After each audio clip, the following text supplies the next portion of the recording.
Welcome, everyone. Today we're doing a deep dive we've titled The Gardener and the Seed. The idea here is to untack a story from our source material. It casts humanity, well, us, as gardeners, and a system like capitalism, perhaps, as this really powerful seed. Its potential, for good or bad, hinges entirely on how it's cultivated, how it's tended.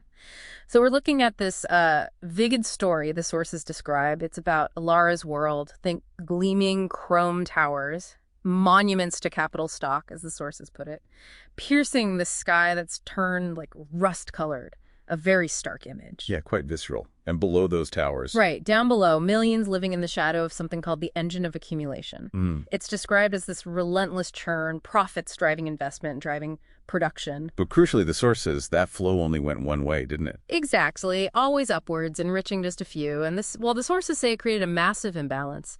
Things meant for progress, like the innovation engine or competition, they got twisted. How so? What did they become?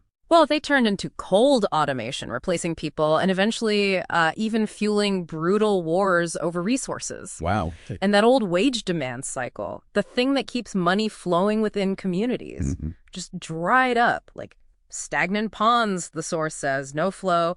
All this pressure just kept building, escalating environmental degradation, extreme wealth inequality.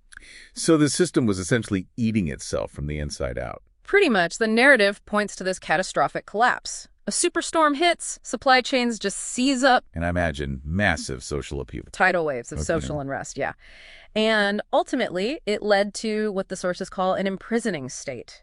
Absolute control. An imprisoning state. That's quite a conclusion. It really highlights how a system designed supposedly for progress can become this destructive thing, like a thorny, invasive weed, as you said earlier. It really makes you ask, when a system gets locked into that kind of death spiral, where does change even start? Where's the seed for something new? Right. And that's where the story gets, well, really interesting. Because Elara, our protagonist, just a hydroponics tender, she finds that seed. Not through some huge revolution. No, not by tearing it all down. It was simpler, but really powerful. She understood the system's logic and thought, you don't destroy the engine, you harness it. Harness it. How? Well, she and her group built this hyper-local circular economy platform, very grassroots. They fundamentally redefined profit. They created something called a community value ledger. Okay, what does that mean practically? It means tangible contributions, like, say, restoring a local river or teaching kids coding these things, were given a measurable social currency, real value. Ah, I see. So profit becomes community well-being. Exactly. And that profit, that social currency, was directly reinvested. Local infrastructure, education, health, creating this vibrant local wages and demand loop right there in the community. And that must have had visible effects. Totally. Like a huge reduction in local environmental degradation. That success, being so visible, created this bottom-up pressure for regulation, not demanded from on high, but rising organically from proof it worked. That's fascinating. So connecting this to the bigger picture the sources paint, it's about introducing balance, right? That old, massive global engine of accumulation wasn't destroyed, but it was counterbalanced by thousands of these smaller local engines, each focused on, human thriving and ecological health.